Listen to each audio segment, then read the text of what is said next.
Let's check in with Harry Douglas from ESPN's KJM. This one about what it will be like if Baker is back with Baker and Kevin Stefanski this year. You look at Amari Cooper, you look at his mindset versus a strong-minded Jarvis Landry and Odell Beckham Jr.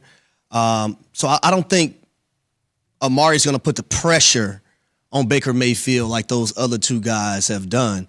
But at the same time, I don't think it's just on Baker Mayfield. Now, don't get me wrong. Baker Mayfield has to be better. Since coming into the NFL, I think in 2018, he has the most interceptions by everybody. That's 56.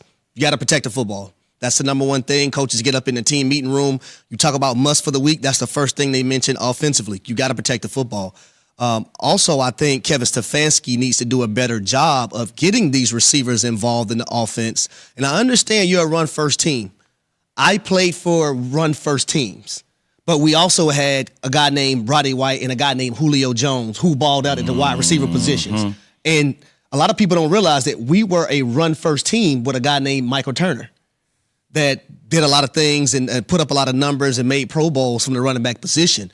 So I think the pressure is going to be on Kevin Stefanski as well as Baker Mayfield to try to make this thing work. And Scott, that's a very valid point. We've kind of talked a little bit about that.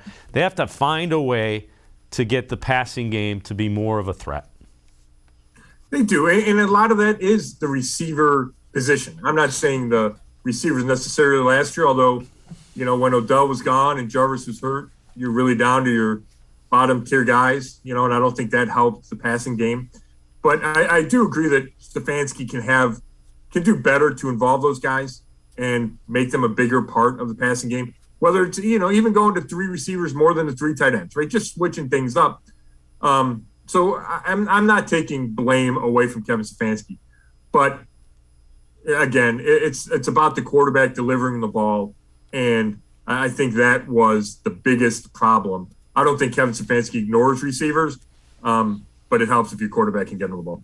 Yeah, I mean, it's important, and to your point, quarterback has the ball in his hand to start every play. So, yeah, I mean, that's the thing to keep in mind.